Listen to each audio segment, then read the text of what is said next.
Yeah, 6 hours. My story. People keep, I'll be at a grocery store doing samples, and they say, is that you? And I keep saying, you're supposed to say, this must be your granddad's company, you look so much younger. No one does. What's so famous about David's famous gourmet frozen custard? Is it the simple ingredients? The soft, velvety texture? The rich, creamy taste?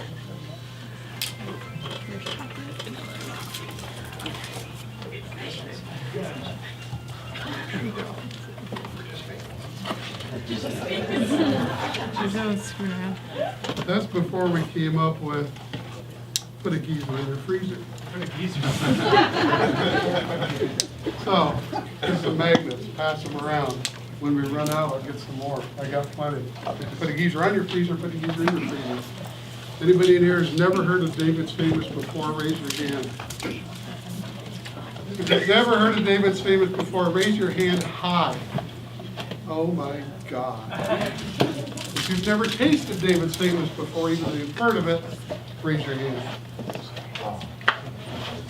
If you've tasted David's Famous, raise your hand. If you've actually bought David's Famous, raise your hand. I love you. That's me and my mother, 1959. I grew up on a farm. My recipe is my grandma's recipe, plus my church had a cookbook back in the 70s or 80s, and I took a recipe out of it and I combined the two, and then I made it better. And this whole thing started because of Whitey's. Because a friend of mine and I both like coffee ice cream. And we went to Whitey's one summer out here at the mall 5 times to get their cup of joe. And they were always out. And it pissed me off. So I went home and I made my own. And everybody was like, man, this is so good, you should sell it. And I'd take it to picnics and stuff. And rag break, we lived in South Amana. Rag break came through town, and my daughter was 14, I think. And she was really good at sucking money out of Daddy. Her brothers all had jobs. Her job was, Daddy, can I have some money? And I said, okay, I'm gonna make ice cream, you're gonna go sell it to all these bike riders.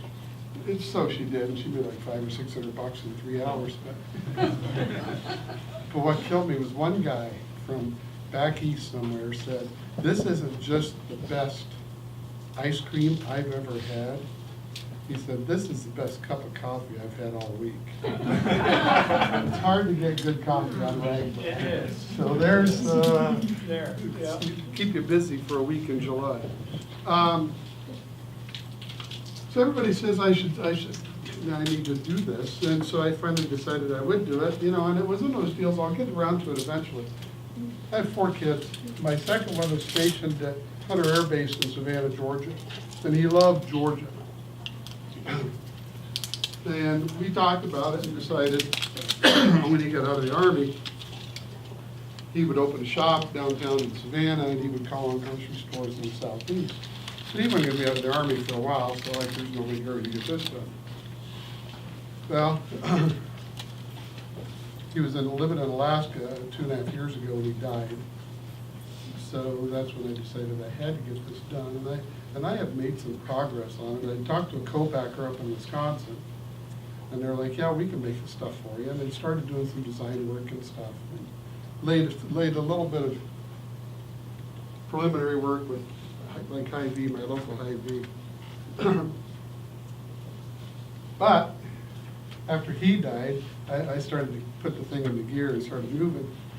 And I talked to my co-packer, and he said, okay, I'll send me your recipe. So I sent my recipe up there, and they called me up, and they said, you can't do this. And I go, what do you mean you can't do this? Well, turn to butter. I'm a stockbroker. I was, 35 years. I don't know anything about making ice cream. So I have this recipe, and these guys say it has too much butter fat, too many egg yolks, too many total solids. Most ice creams are 30 or 40% solids. We're over 50%. To be ice cream, you have to have 10% butterfat. From a marketing perspective, if you're 10 to 12, you're just plain old ice cream. If you're 12 to 14, you're premium ice cream. If you're 14 to 16, you're super premium ice cream. 26. To be a custard, you have to 1.4% egg yolk solids, 4. So when they send it through their process, it turns to butter. They said, you got to prove that you can make this. So I went up to the University of Minnesota, and we made some, and we proved that we could make it. And they're still like, yeah, okay, so you can make it at the university, but you can't make it here because our process will beat it up. You're going to have to change your recipe. And I'm like, so if I change my recipe, I'm just like you? Why the hell would anybody buy it? So I didn't change my recipe. Because I'm a stockbroker, I know people. So I found a guy to invest, and my 6 minutes up, so it's been nice. I'll see y'all later. There's at least one Rotarian in here.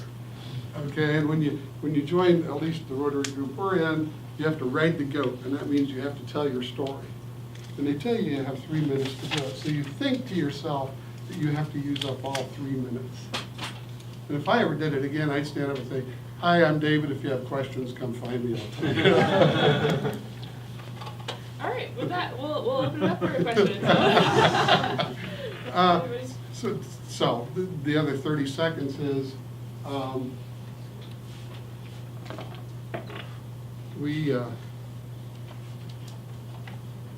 it's me and the cat.